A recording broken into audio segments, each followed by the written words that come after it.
ഒരൊറ്റ വചനം എന്ന് പറഞ്ഞാൽ പരിശുദ്ധാത്മാവിനെ സ്വീകരിച്ചു കഴിഞ്ഞപ്പോൾ സാധാരണക്കാരിയെ അസാധാരണക്കാരിയാക്കി മാറ്റിയെങ്കിൽ ഇത് നിനക്കും എനിക്കും വേണ്ടി കാലം കാത്തുവെച്ച ഒരു വലിയ വചന സന്ദേശമാണ്.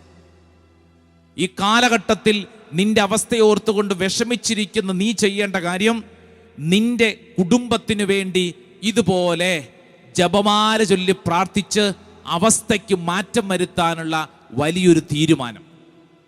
എൻ്റെ പ്രിയപ്പെട്ടവരെ, കെട്ടുകഥയല്ലെന്ന് നീ ഇത് കേൾക്കൂ. നിന്റെ ജീവിതത്തിലെ സാഹചര്യങ്ങളെ ജപമാല മാറ്റുന്നതിൻ്റെ ശക്തിയെക്കുറിച്ചാണ് പറഞ്ഞത്. എന്ന് പറഞ്ഞാൽ പരിശുദ്ധാത്മാവ് സാഹചര്യങ്ങളിൽ ഇടപെടാൻ തുടങ്ങും. എത്ര വിഷമമുള്ള സാഹചര്യമായിക്കൊള്ളട്ടെ, ആ സാഹചര്യത്തിൽ പരിശുദ്ധാത്മാവ് പ്രവർത്തിക്കും. ഈ ശുശ്രൂഷയിൽ പങ്കെടുത്തുകൊണ്ടിരിക്കുന്ന ഓരോ വ്യക്തിയും ഏറ്റെടുക്കണം.